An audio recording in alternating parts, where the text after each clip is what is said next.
السلام علیکم day reader and listeners, Urdu novels library میں آپ کا ڈھیر سارا ویلکم۔ میں ہوں ہدا لہو سے لال بایا نیشا عمر کی ایپیسوڈ نمبر 109 لے کر حاضر ہوئی ہوں۔ اگر آپ نے ابھی تک میرے اس چینل کو سبسکرائب نہیں کیا تو جلدی سے بھی سبسکرائب کر دیں، لائک اینڈ شیئر کریں اور اپنی رائے کامنٹ باکس میں لازمی دیں۔ تو چلیں سٹارٹ کرتے ہیں۔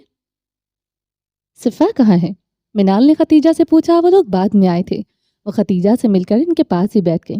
وہ پتہ نہیں تھوڑی دیر پہلے یہی تھی۔ ختیجہ نے بھی ادھر ادھر دیکھا اور ابراہیم؟ منال نے ادھر ادھر دیکھا۔ وہ اسی کو ڈھونڈنے گیا ہے، ختیجہ نے کہا، اور وہ دونوں ہنس دی۔ شفا؟ دینا نے انٹرنس کی جانب دیکھ کر نعرہ لگایا تو ان دونوں نے بھی پلٹ کر دیکھا۔ وہ دونوں مسکراتے چلے آ رہے تھے۔ صفا سرخ سے عارض لیے سر چکائے چلی آ رہی تھی اور ابراہیم نہ جانے اس کو کیا کہہ رہا تھا جس سے وہ مزید سرخ گلاب بن جاتی تھی۔ ہو گئی صلح؟ زریات نے سرگوشی کی تو سعدیہ بھی دیکھ کر ہنس دی۔ ہاں، اب لگ رہا ہے نا کہ کوئی کپل چلا رہا ہے، وہ سرشاری سے بولی۔ وہ لوگ کچھ فاصلے پر ہی تھے جب دینا بھاگتی ہوئی ان کے سامنے آئی۔ ابراہیم نے جھک کر اس کو اٹھا لیا۔ نو بابا، شفا۔ وہ صفا کے پاس جانا چاہتی تھی۔ اس نے ان دو دنوں میں صفا کو بہت مس کیا تھا۔ شفا اپنا ڈریس ہی اٹھا لے، وہی بہت ہے۔ ابراہیم نے دینا کا گال کھینچا۔ شفا لکس پریتی، دینا نے اس کو کھلے دل سے داد دی تھی۔ صفا نے مسکرا کر دینا کے گال چومے۔ دیکھ لو، بچے بھی مرجھا گئے ہیں اور تم یہاں مزے کر رہی تھی۔ ابراہیم نے مسکراہٹ دبائے اس کو چھیڑا۔ مزے؟ ہاں، میں واقعی بہت انجوائے کیا میں نے۔ ہم لوگ شاپنگ کرنے گئے تھے، پھر سیلون گئے تھے، اور وہ سوچ سوچ کر بتا رہی تھی۔ ابراہیم نے اس کے جھوٹ کو بہت اچھے سے انجوائے کیا تھا، مگر مہندی تو لگوائی ہی نہیں۔ ابراہیم نے اس کی چلتی زبان کو بریک لگائی۔ میں کون سا دلہن ہوں؟ وہ کھلکھلائی۔ میری دلہن تو ہو نا؟ وہ اس کے اس کھلے سے چہرے کو اپنے نگاہوں کے حصار میں لیے بولا جو پچھلے 3 دن سے مرجھایا ہوا تھا۔ ایک بار پھر سے دل میں ٹیس اٹھی تھی کہ کہیں وہ اس چہرے کی رونق نہ چھین لے، کہیں وہ اس کو پھر سے کسی رنج سے دوچار نہ کر دے۔ باتیں بنانی آ گئی ہیں آپ کو؟ وہ مسلسل اپنے سرخ عارض چھپانے کی کوشش کر رہی تھی۔ نہیں تو کھانا بھی بنانا آتا ہے، وہ ہنس دیا۔ وہ ہنستا ہی جا رہا تھا۔ دل کی سرزمین پر کوئی بہار سی اتر آئی تھی۔ یوں معلوم ہوتا تھا کہ موسم دھل سا گیا ہو، جیسے برسات کے بعد ہر چیز دھل جاتی ہے، گرد مٹ جاتی ہے اور ہر چیز شفاف ہو جاتی ہے۔ پھولوں کی پنکھڑیوں پر ٹہرے پانی کے شفاف قطرے، جن میں اس کو اپنے حسین مستقبل کا عکس نظر آتا تھا۔ وہ صرف خوبصورت ہی نہیں تھا، وہ خوش نصیب بھی تھا۔ وہ امیر تھا، محبتوں کے معاملے میں، رشتوں کے معاملے میں وہ بہت مالدار تھا۔ وہ تو اب مجھے بھی بنانا آتا ہے۔ وہ گردن اکڑا گئی۔ ابراہیم کے چہرے پر بکھرے سارے رنگ زائل ہوئے۔ اب نہیں آتا بنانا؟ اس کا دل سہم تھا گیا تھا۔ کیا مطلب؟ وہ لوگ راہداری میں ہی کھڑے تھے، ارد گرد لوگ آ جا رہے تھے، کچھ لوگ اپنی اپنی نشستوں پر بیٹھے تھے۔ بس اب نہیں آتا کھانا بنانا، بھول جاؤ کہ تم کبھی کچن میں جاؤ گے۔ ابراہیم، کیا ہو گیا ہے؟ اس کی مسکان پھیکی پڑ گئی۔ ابراہیم اس کے سامنے آ کھڑا ہوا۔ دینا اس کی گود میں تھی جو کہ صفا کی جانب یک ٹک سے دیکھ رہی تھی۔ شاید اس کو صفا پیاری لگ رہی تھی۔ پلیز میرے بچے کچے خزانے خالی مت کرو۔ آپ ہی نا عجیب باتیں کرتے ہیں۔ وہ اس کی بات کو ہوا میں اڑا گئی۔ ابراہیم نے تعصب سے اس کی جانب دیکھا، مگر پھر اس کی نگاہ پیچھے آتے قیام قریشی پر گئی۔ وہ اسی کی جانب چلے آ رہے تھے۔ ابراہیم کے تاثرات یکدم تبدیل ہو گئے تھے۔ اب اس کے چہرے پر تناؤ تھا۔ وہ لوگ بے شک کچھ رشتوں کی ڈوری سے بندھے ہوئے تھے، مگر جو ان کے دلوں میں ایک دوسرے کے لیے سختی تھی وہ زائل نہیں ہو سکتی تھی۔ صفا نے مڑ کر دیکھا تو مسکرا دی۔ وہ آ کر ان کے سامنے کھڑے ہوئے اور صفا کے گرد ہاتھ حمائل کیا۔ ابراہیم، میری بیٹی لاوارث نہیں ہے۔ آئندہ اگر تم نے اس کو کوئی تکلیف دی یا تم اس کے آنسوؤں کی وجہ بنے تو میں ابھی تک بھولا نہیں ہوں کہ تم میرے بیٹے کے قاتل ہو۔ وہ سخت انداز میں بولے تھے۔ صفا نے چونک کر اپنے باپ کو اور پھر سامنے کھڑے ابراہیم کو دیکھا۔ یہ سب کیا ہو رہا تھا؟ اچانک سے تناؤ کیوں بڑھنے لگا تھا؟ مگر پھر اس کو یاد آیا کہ اس نے اپنے بابا سے ابراہیم کی شکایت لگائی تھی۔ صفا لب کاٹنے لگی۔ ابراہیم نے ایک نگاہ صفا پر ڈالی جو کہ اب ایک بار پھر سے مرجھا سی گئی تھی۔ دفتر لوگوں نے ان کی جانب دیکھا تو دلچسپی سے دیکھنے لگے۔ آج پھر سے 2 جانی دشمن آمنے سامنے کھڑے تھے۔ ہال میں بے چینی بڑھی تو ختیجہ اور منال جو کہ پہلی قطار میں بیٹھی تھی وہ بھی گھبرا کر ان کی جانب دیکھنے لگی۔ صفا نے ملتجی نگاہوں سے اپنے باپ کو دیکھا، مگر وہ سخت تاثرات قائم کیے ہوئے تھے۔ بابا، مجھے غلط فہمی ہوئی تھی، وہ منمنائے۔ قیام قریشی نے ایک سخت نگاہ صفا پر بھی ڈال دی، کیونکہ وہ جانتے تھے کہ وہ ابراہیم کی سفارش نہ کرے، ایسا ہو ہی نہیں سکتا تھا۔ اس لیے انہوں نے صفا کو باز رکھنے کی صحیح کی۔ وہ لب کترتی ہوئی سر جھکا گئی۔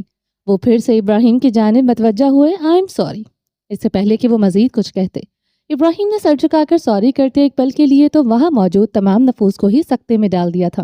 ابراہیم معافی مانگ رہا تھا، وہ بھی قیام قریشی سے۔ یہ دنیا کا 8واں عجوبہ تصور کیا جا سکتا تھا، مگر یہ عجوبہ رونما ہو چکا تھا۔ آصفہ نے بھی یقینی سے ابراہیم کے چہرے کو دیکھا۔ منال اور ختیجہ جو کہ ابھی وہاں پہنچی ہی تھی، ان لوگوں کی بات پر وہیں جم گئی۔ آئندہ میری وجہ سے اس کی آنکھوں میں آنسو نہیں آئیں گے۔ وہ مسلسل نگاہ جھکائے کھڑا تھا۔ آصفہ کی سرمئی آنکھیں چھلکنے کو تیار تھی۔ وہ اس چیز کی امید اپنے کسی خواب میں بھی نہیں کر سکتی تھی، مگر آج ہی ہو رہا تھا۔ قیام قریشی نے کچھ کہنے کے لیے انگلی اٹھائی تھی، مگر پھر انہوں نے ہاتھ پیچھے کھینچ لیا۔ آصفہ وہ اس کی جانب مڑے۔ جی بابا، آئندہ یہ تمہیں کوئی بھی تکلیف دے یا تم سے جھگڑا کرے، تم 1 منٹ کی دیر کیے بنا میرے پاس چلی آنا، پھر میں جانوں۔ اور یہ ایک سلگتی نگاہ ابراہیم پر بھی ڈال گئے۔ آصفہ نے لب کو چلتے ہوئے کن اکھیوں سے ابراہیم کو دیکھا تھا۔ قیام قریشی وہاں سے چلے گئے تو سب نے ایک سکون کی سانس لی۔ ایک بڑا تماشا ہونے سے رک گیا تھا۔ اسٹیج پر بیٹھے زریاب اور سعدیہ نے بھی ایک دوسرے کی جانب دیکھ کر شکر کی سانس لی تھی۔ ختیجہ اور منال دینا کو لیے واپس آ گئیں، جبکہ وہ دونوں ابھی تک وہیں کھڑے تھے۔ آصفہ نے کچھ کہنے کی سعی کی، مگر ابراہیم نے اس کا ہاتھ دبوچ لیا۔ آصفہ نے گھبرا کر دیکھا، اس کے تاثرات انریڈیبل تھے۔ آصفہ کا حلق خشک ہوا، وہ اس کا ہاتھ پکڑے اس کو باہر لے آیا۔ ابراہیم پلیز میری بات سن لے۔ وہ کھنچتی چلی آ رہی تھی، وہ اس کو لیے گیٹ پر کھڑا تھا۔ آصفہ مسلسل کچھ کہنے کی کوشش کر رہی تھی، مگر وہ خاموشی سے کھڑا گاڑی کا انتظار کرتا رہا۔ کچھ ہی دیر میں گارڈ گاڑی لے آیا۔ آ جاؤ۔ ابراہیم نے اس کا ہاتھ پکڑا اور اس کو لیے آگے بڑھ گیا۔ اس نے پیسنجر سیٹ کا دروازہ کھولا۔ آصفہ سہمی سی کھڑی تھی۔ بیٹھو۔ وہ اس کے پاس گاڑی کا دروازہ کھولے کھڑا تھا، مگر بیٹھو نہیں، آصفہ نے سختی سے کہتے روڈ بند کر دیا اور خود اس کے سامنے آ کھڑی ہوئی۔ آپ پھر سے ناراض ہو رہے ہیں؟ ابراہیم خاموشی سے کھڑا رہا۔ بتائیں، میں نے بابا سے ایسا ویسا کچھ نہیں کہا، وہ اداس لہجے میں مگر مضبوطی سے بولی تھی۔ اچھا؟ ابراہیم نے اس کے چہرے پر نگاہ جمائے ہی اس کے دائیں بائیں جانب ہاتھ رکھے۔ آصفہ نے سانس لینے کی کوشش کی۔ تو پھر کیسا ویسا کہا تھا؟ وہ غصہ نہیں تھا، مگر وہ مسکرا بھی نہیں رہا تھا۔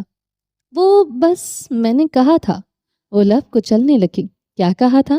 وہ قریب ہوا۔ اس کے کلون کی محصور کن مہک نے آصفہ کی دھڑکنوں میں تلاطم برپا کر دیا تھا۔ اس کے چہرے کے ایک ایک نقش کو غور سے دیکھ رہا تھا۔ وہ نگاہیں چرا رہی تھی۔ بولو۔ ابراہیم نے ایک ہاتھ سے اس کے چہرے پر جھولتی ننھی سی لٹ ہٹائی۔ آصفہ نے نگاہ اٹھا کر دیکھا، وہ اس کے چہرے کو دیکھ رہا تھا مگر آنکھوں میں نہیں۔ آصفہ نے تھوک نکلا۔ وہ پھنس چکی تھی، وہاں سے فرار ممکن نہ تھا۔ آصفہ نے پلکیں جھپکی، وہ ایک گہری سانس لی۔ اس نے ابراہیم کے سینے پر دونوں ہاتھ رکھ کر اس کو پیچھے دھکیل دیا۔ وہ 2 قدم پیچھے ہٹا اور اس کو خفگی سے گھورنے لگا۔ وہ میرے اور بابا کے بیچ کی بات تھی، اس نے کہتے ہوئے اپنے شانوں پر پھیلا دوپٹہ درست کیا۔ ابراہیم نے آئبرو چکائے۔ وہ اس کی دلیری پر حیران رہ گیا تھا، مگر وہ یہی سب تو چاہتا تھا۔ آہاں، تو اب میری اتنی سی بیوی۔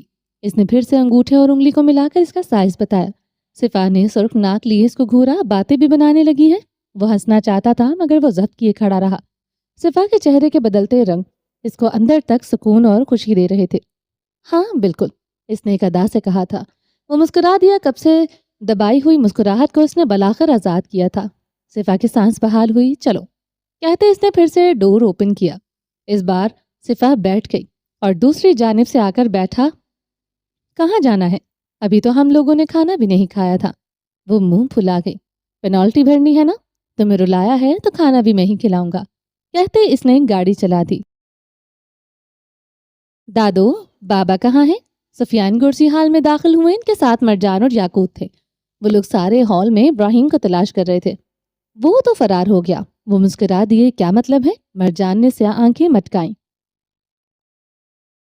مطلب یہ کہ وہ اپنی چھوٹی سی بیوی کو بھگا کر لے گیا ہے، وہ بھی کسی اور کی شادی سے۔ وہ ہنس دیے۔ مرجان اور یاقوت نے الجھ کر ان کو دیکھا۔ ان کے سمجھ میں کچھ نہیں آ رہا تھا۔ چلیں گھر؟ منال دینا کا ہاتھ تھامے ان کے پاس چلی آئیں۔ ہاں، کھانا کھا لیا، جو کام کرنے آئے تھے وہ ہو گیا ہے، اب چلو۔ سفیان گرسی ہلکے پھلکے موڈ میں دکھائی دیتے تھے۔ منال بھی ہنس دی۔ آصفہ اور ابراہیم نظر نہیں آ رہے۔ منال نے ادھر ادھر دیکھا۔ وہ بھگا کر لے گیا ہے تمہاری بہو کو۔ وہ شوخی سے مسکرائے۔ منال نے سر چھٹکا۔ چلیں گھر؟ وہ لوگ زریاب اور سعدیہ سے مل کر ان کو ڈھیروں دعائیں دے کر اور گفٹس ان کے حوالے کر کے گھر چلے گئے تھے۔ ان کو گھر پہنچتے پہنچتے رات کے 12 ہو چکے تھے۔ یاقوت اور مرجان اپنے کمرے میں پہنچ گئے۔ منال دینا کو لیے اپنے کمرے کی جانب چل دی۔ یاقوت تھکا ہوا تھا۔ اس نے چینج کیا، برش کیا اور جا کر لیٹ گیا۔ آج اس نے کوئی کتاب بھی نہیں پڑھی تھی، اس کو بس اب نیند آ رہی تھی، جبکہ مرجان چینج کر کے اپنا PC سنبھال چکا تھا۔ اس نے اپنا اکاؤنٹ اوپن کیا تو اس کو اسی اکاؤنٹ سے ایک گیم کا انویٹیشن آیا ہوا تھا۔ مرجان نے دیکھا کہ وہ انویٹیشن آدھا گھنٹہ پہلے آیا تھا، اس لیے اس نے بے دلی سے وہ ایکسیپٹ کر لیا، کیونکہ اس کو امید تھی کہ وہ یوزر اب دستیاب نہیں ہوگا۔ مگر اس کی توقع کے عین برعکس گیم شروع ہو گیا، یعنی وہ یوزر اس کے انتظار میں تھا۔ مرجان کی نیند پھک سے اڑی تھی، وہ چوکنا ہو کر گیم کھیلنے لگا، اور ایک کار ریسنگ گیم تھی۔ آج کل وہ باکسنگ کی بجائے ریسنگ گیم سے ہی گزارا چلا رہا تھا۔ چیٹ باکس اوپن ہوا۔ ہائے، مرجان نے پہلے تو چونک کر دیکھا، مگر نائٹ آؤل سے باتیں کر کر کے وہ اب تھوڑا محتاط ہو گیا تھا۔ وہ یوں ہی دوبارہ کسی کو اپنی زندگی میں نہیں آنے دے سکتا تھا۔ اس کے بابا نے کہا تھا کہ نائٹ آؤل اس کو مس گائیڈ کرتا ہے، اس لیے اب وہ ہر کسی پر بھروسہ نہیں کر سکتا تھا۔ بھروسہ توڑتا ایک شخص ہے اور اٹھ ہر کسی سے جاتا ہے۔ مرجان نے جھجکتے ہوئے جواب دیا، ہیلو، ہاؤ آر یو؟ جواب فوراً آیا تھا۔ Who are you? جواب میں مرجان نے سوال کیا۔ کچھ پل کے لیے سناٹا چھا گیا، گیم ہنوز چل رہا تھا۔ جو کوئی بھی تھا مرجان کی ٹکر کا ہرگز نہ تھا۔ مرجان گیمز میں ماہر تھا، بلکہ وہ تو بس اب وارم اپ کے لیے ایسی گیمز کھیلا کرتا تھا۔ آئی ایم بلو، جواب آیا تو مرجان نے اس کا یوزر نیم دیکھا۔ بلو مینس؟ اس نے فوراً سوال کیا تھا، کیونکہ یہ کوئی نام نہیں تھا، یہ یا تو کوئی نک نیم تھا یا پھر کچھ اور۔ I am blue, deep like oceans and high like skies. Marjan جواب پڑھ کر ایک پل کے لیے مسکرایا، آنکھوں میں داد اتری تھی۔ وہ ایسے جواب کی امید ہرگز نہیں کر رہا تھا۔ وہ کچھ لمحے اس لائن کو پڑھتا رہا، ایک بار، دو بار، تین بار، نیز بار بار وہ ان لائنز کو پڑھتا رہا تھا۔ وہ یقیناً متاثر ہوا تھا۔ مرجان گورسی اس جملے سے متاثر ہوئے بنا نہیں رہ سکا تھا۔ وہ مسکرا دیا۔ What's your age? مرجان نے اگلا سوال پوچھا۔ Never ask a girl her age, جواب غیر متوقع تھے۔ مرجان نے کی بورڈ چھوڑا اور کرسی سے ٹیک لگا کر بیٹھ گیا۔ وہ اسکرین کو دیکھ کر ہنستا جا رہا تھا۔ یہ مزیدار ہے، اس کو فائنلی کوئی پارٹنر مل گیا تھا، پھر چاہے اس کے لیے اس کو باکسنگ چھوڑ کر ریسنگ گیمز ہی کیوں نہ کھیلنا پڑتی۔ وہ خوش تھا۔ اس نے کوئی جواب دیے بنا PC آف کر دیا۔ وہ یوں ہی مسکراتا ہوا آ کر اپنے بیڈ پر چت لیٹ گیا تھا۔ بابا ٹھیک کہتے ہیں، کبھی کبھی کسی چیز کا اختتام کسی نئی چیز کی شروعات ہوتا ہے، اور شروعات ہمیشہ خوبصورتی ہوتی ہے۔ اس کو اپنے باپ کے کہے گئے الفاظ یاد آئے تھے۔ وہ کچھ دیر مسکراتا ہوا چھت کو گھورتا رہا اور پھر کروٹ کے بل لیٹ گیا۔ دوسری طرف آیت نے دیکھا کہ بلیک سٹون یوزر اچانک سے آف لائن ہو گیا تھا۔ وہ مایوسی سے کچھ ثانیے اسکرین کو دیکھے گئی۔ اس نے کافی دیر اس کا انتظار کیا تھا۔ وہ اب بنا کچھ کہے چلا گیا تھا۔ اس کو روبوٹ پر وہ ٹائپ 5 میں تیسرے نمبر پر تھا، حالانکہ اس نے 2 دن پہلے ہی اکاؤنٹ بنایا تھا۔ آیت کو اس یوزر سے بہت کچھ سیکھنا تھا۔ اس نے تمام 5 یوزرز کو یوں ہی انویٹیشنز بھیجے تھے، مگر انہوں نے ایک بگنر کا انویٹیشن قبول نہیں کیا تھا۔ یہ واحد یوزر تھا جس نے قبول تو کر لیا تھا، مگر وہ اس کو کچھ عجیب لگا تھا۔ وہ کچھ دیر یوں ہی دیکھتی رہی کہ شاید پھر آن لائن ہو جائے، مگر وہ نہیں آیا۔ وہ کچھ دیر روبوٹ کے ساتھ کھیلتی رہی اور پھر اٹھ کر سونے کے لیے لیٹ گئی۔ میرال گہری نیند میں تھی۔ ہم یہاں کیوں آئے ہیں؟ وہ اس وقت فارم ہاؤس کے اوپن کچن میں ایپرن پہنے کھڑا کھانا بنا رہا تھا۔ صفا جو کہ لاؤنج میں بیٹھی مووی دیکھ رہی تھی، کافی دیر بور ہونے کے بعد اس کے پیچھے چلی آئی اور وہ بس اب کھانا ڈش آؤٹ کر رہا تھا۔ پلٹ کر دیکھا تو وہ بھی ابھی تک اسی ڈریس میں کھڑی تھی۔ دوپٹہ اب ایک کندھے پر ڈھلک گیا تھا، فرنٹ چوٹی کی لٹیں نکل کر چہرے پر جھول رہی تھی۔ وہ کنفیوز سی کھڑی تھی۔ ابراہیم نے کچھ ثانیے اس کو دیکھا اور پلٹ کر پھر اس کے اپنے کام میں مصروف ہو گیا۔ میں کچھ پوچھ رہی ہوں۔ وہ اس کے پاس آ کر کھڑی ہوئی اور ابراہیم کے کندھے پر ہاتھ رکھے ہوئے آگے کو ہو کر کھانا دیکھنے لگی۔ اس کو بھوک لگ رہی تھی اور کھانا دیکھ کر تو مزید لگ رہی تھی۔ تم جا کر مووی انجوائے کرو نا، میں بس تھوڑی دیر تک لے کر آ رہا ہوں۔ وہ سلیقے سے کھانا ڈش آؤٹ کر رہا تھا۔ اس نے اپنے لیے اٹالین بنایا تھا اور صفا کے لیے پاکستانی ڈشز بنائی تھیں۔ 2 گھنٹے کی محنت کے بعد آخر کار کھانا تیار ہو چکا تھا۔ اکیلے دیکھ رہی ہوں، مزہ نہیں آ رہا۔ اور کیا ہم ساری رات یہیں رہنے والے ہیں؟ گھر نہیں جانا کیا؟ وہ خجلت سے بولی۔ ابراہیم نے مڑ کر دیکھا۔ وہ ہمیشہ کی طرح بڑی بڑی سرمئی آنکھیں پھیلائے کھڑی تھی، جن میں سوال تھا۔ ابراہیم پلٹا اور ہمیشہ کی طرح اس کو کمرے سے پکڑ کر کاؤنٹر پر بٹھا دیا۔ وہ ہڑبڑا کر رہ گئی تھی۔ کیوں؟ یہاں کوئی مسئلہ ہے کیا؟ اس کی نگاہیں اب صفا کو مزید الجھا رہی تھیں۔ نہیں تو آپ کے ساتھ کوئی مسئلہ کیوں ہوگا؟ آپ کے ساتھ تو میں کہیں بھی رہ سکتی ہوں، اس نے مسکرا کر کہا۔ ٹیسٹ تو کرو۔ ابراہیم نے ایک چمچ پاستا اس کی جانب بڑھایا۔ صفا کچھ دیر سوچنے لگی، پچھلی بار تو مزے سے کھا گئی تھی۔ ابراہیم نے اس کا منہ بنتا ہوا دیکھا تو گھور کر کہا، تب میں بیمار تھی نا، اب میرے ٹیسٹ برڈز پھر سے چینج ہو گئے ہیں۔ اس نے آنکھیں مٹکائی۔ ڈرامے باز۔ ابراہیم نے چمچ پیچھے ہٹانا چاہا تو صفا نے اس کا ہاتھ تھام کر وہ چمچ کھا لیا۔ وہ اب کھانے کا ذائقہ محسوس کر رہی تھی۔ ابراہیم اس کے تاثرات بغور دیکھ رہا تھا۔ پھر صفا نے شرارت سے اس کی جانب دیکھا۔ تھینک گاڈ، میرا شوہر کسی شیف سے کم نہیں ہے، وہ شوق انداز میں بولی۔ ابراہیم گہرا مسکرا دیا۔ اب شرما رہے ہیں؟ صفا نے اس کے چہرے کو دیکھنے کی کوشش کی۔ وہ مسکراہٹ دبائے اپنے کام میں مصروف ہو گیا۔ کیا آپ واقعی شرما رہے ہیں؟ وہ اب اس کو تنگ کر رہی تھی۔ ابراہیم نے ایک ہاتھ میں کھانے کی ٹرے پکڑی اور ایک ہاتھ میں اس کا ہاتھ تھام کر اس کو کاؤنٹر سے اترنے میں مدد کی۔ وہ اس کو لیے لاؤنج میں ہی ڈائننگ ٹیبل تک لایا تھا اور ٹرے میز پر رکھی ایک کرسی کھینچی، اس کو بٹھایا اور اس کو کسی شہزادی کی طرح کھانا سرو کر رہا تھا۔ صفا بس مسکرائے جا رہی تھی۔ وہ دوبارہ کچن میں گیا اور مزید کچھ چیزیں لے آیا، ٹیبل سیٹ کیا اور آ کر اس کے برابر بیٹھا۔ شروع کرو۔ وہ کھانا نکالنے لگا۔ صفا یک ٹک سے اس کو دیکھے گئی۔ ندیدی بیوی، کھانا کھا لو۔ ابراہیم نے سر جھٹکا۔ صفا نے آنکھیں سکیڑ کر اس کو گھورا۔ سر، وہ آ گئے ہیں۔ وہ لوگ کھانا کھا رہے تھے جب عاصم نے آ کر اس کو اطلاع دی۔ صفا نے چونک کر سوالیہ انداز میں دیکھا۔ ان کو بٹھا دو، کھانے کے بعد لے آنا اندر۔ ابراہیم نے مصروف سے انداز میں جواب دیا۔ عاصم پلٹنے لگا۔ بلکہ رکو، ابراہیم نے ہاتھ سے ہی اشارہ کیا۔ عاصم وہیں رک گیا۔ کچن سے کھانا نکال کر لے جاؤ ان کے لیے، ابراہیم نے کہا تو عاصم نے ایک نظر ڈائننگ ٹیبل کو دیکھا۔ اور میرے لیے؟ اس نے للچائی نظروں سے دیکھا۔ ابراہیم نے اس کو گھوری سے نوازا۔ صفا ہنسی۔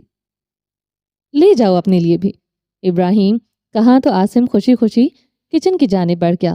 کون آیا ہے؟ صفا پوچھے بنا نہ رہ سکی۔ کھانا کھاتے ہوئے باتیں نہیں کرتے۔ اس نے اس کو کسی چھوٹے بچے کی طرح ڈپٹ دیا۔ وہ منہ بسور کر رہ گئی۔ جب دل کرتا ہے اپنی مرضی سے ایتھیکیٹس کریٹ کر لیتے ہیں، اس نے دل ہی دل میں دہرایا۔ ابراہیم نے گردن موڑ کر دیکھا۔ دل میں کیا کہہ رہی ہو؟ منہ پر بولو نا۔ اب آپ کو نہیں پتا کہ کھانا کھاتے وقت زیادہ بات نہیں کرتے؟ صفا نے آنکھیں سکیڑ کر باور کروایا تھا۔ میں ابھی تک بھولا نہیں ہوں کہ تم نے سارے خاندان کو میری شکایتیں لگائی ہیں۔ وہ اب صفا کی پلیٹ میں کھانا نکال رہا تھا۔ بس؟ اس نے اس کا ہاتھ روکنے کی کوشش کی مگر ابراہیم نے گھور کر اس کو باز رکھا۔ ہاں تو جب آپ میرے ساتھ لڑائی کریں گے میں یوں ہی سارے خاندان کو بتایا کروں گی۔ بزدلوں کی نشانی ہوتی ہے یہ شکایتیں لگانا، مگر تھپڑ مارنا تو بہادروں کا کام ہوتا ہے نا، صفا نے چبا کر کہا تھا۔ ابراہیم اس کو دیکھ کر رہ گیا تھا۔ چونچ بند کر لو ورنہ اس کھانے میں ایلفی ڈال دوں گا۔ ہاں، اب تو میری چونچ بری ہی لگے گی۔ وہ کندھے اچکا گئے۔ یوں ہی انہوں نے چونچ لڑاتے ہوئے کھانا ختم کیا تھا۔ ابراہیم برتن رکھنے کچن میں چلا گیا۔ صفا اٹھ کر پھر سے ٹی وی آن کر کے بیٹھ گئی۔ وہ کچن سے نکل کر اس کے پاس آیا اور آ کر اس کے ساتھ ہی ٹک گیا۔ ریموٹ اٹھایا اور ایک مووی لگائی۔ یہ ہارر ہے، صفا نے مووی کو دیکھ کر ہی کہا تھا۔ ابراہیم ترچھا سا مسکرایا۔ تو کیا ہوا، تھپڑ مارنے والے ایک ہارر فلم سے ڈر جائیں گے؟ وہ اسی کے انداز میں جتا گیا تھا۔ صفا نے ناک سکیڑی۔ اسی دوران لاؤنج کا دروازہ کھلا اور 2 لڑکیاں اندر داخل ہوئیں۔ صفا نے چونک کر دیکھا۔ انہوں نے اندر آتے ہی سلام کیا۔ ابراہیم نے سلام کا جواب دیتے ہوئے ان کو بیٹھنے کا کہا۔ صفا نے کچھ لمحوں میں ان کو پہچان لیا تھا۔ یہ کیوں؟ صفا نے گردن موڑ کر دیکھا۔ وہ ایک بازو صوفے کے پشت پر پھیلائے اس کے قریب بیٹھا تھا۔ ابراہیم نے اسی ہاتھ سے اس کی لٹ کو پیچھے ہٹایا۔ مہندی نہیں لگوانی تھی؟ ابراہیم، رات کا 1 بج رہا ہے اور آپ کو مہندی لگوانی ہے؟ وہ حیران ہوئی تھی۔ مجھے نہیں، تمہیں لگوانی ہے۔ وہ ہنس دیا۔ صفا نے گردن ایک جانب گرائی۔ جا کر چینج کر لو، وارڈروب میں کپڑے پڑے ہیں، یہ بھاری بھرکم اتار دو، تم سے زیادہ وزن ہے اس کا۔ ابراہیم نے اس کے جوڑے کو ایک نظر دیکھا۔ وہ لڑکیاں مسکرا رہی تھی۔ صفا کے عارض سرخ ہو رہے تھے۔ مگر جاؤ، ابراہیم نے آنکھیں بڑی کر کے کہا تو وہ منہ بسورے پاؤں پٹک کر چلی گئی۔ اندر آئی تو وارڈروب کھول کر دیکھا۔ اس میں بس ایک ہی جوڑا تھا اور وہ جوڑا دیکھ کر صفا کی آنکھیں پھیل گئیں۔ یہ وہی بادامی رنگ کا سوٹ تھا جس کو لینے سے اس نے انکار کر دیا تھا۔ اس پر بھی ہلکا سا کام ہوا تھا مگر وہ قدرے آرام دہ تھا۔ صفا نے ایک ٹھنڈی سانس خارج کی اور کڑ کر بند دروازے کو گھورا۔ جلدی آؤ، ابراہیم نے باہر سے ہانک لگائی۔ وہ چاروں نچار وہ جوڑا لے کر واش روم میں گھس گئی کیونکہ میکسی میں وہ خود بہت انکمفرٹیبل فیل کر رہی تھی۔ شاور لے کر اس نے وہ ہلکا سا مگر خوبصورت جوڑا پہن لیا، مگر مسئلہ یہ تھا کہ اس کی آستین نہیں تھی۔ اس نے آئینے میں ایک نظر خود کو دیکھا اور اپنا دوپٹہ اچھی طرح بازو پر پھیلا لیا کہ اس کے داغ نظر نہ آئے۔ اس دن کے لیے میں معذرت کرتا ہوں، جو کچھ بھی ہوا۔ ابراہیم اب شرمندہ سا ان لڑکیوں سے مخاطب تھا۔ نہیں بھائی، ایسی بات نہیں ہے، آپ نے معاوضہ ادا کر دیا تھا،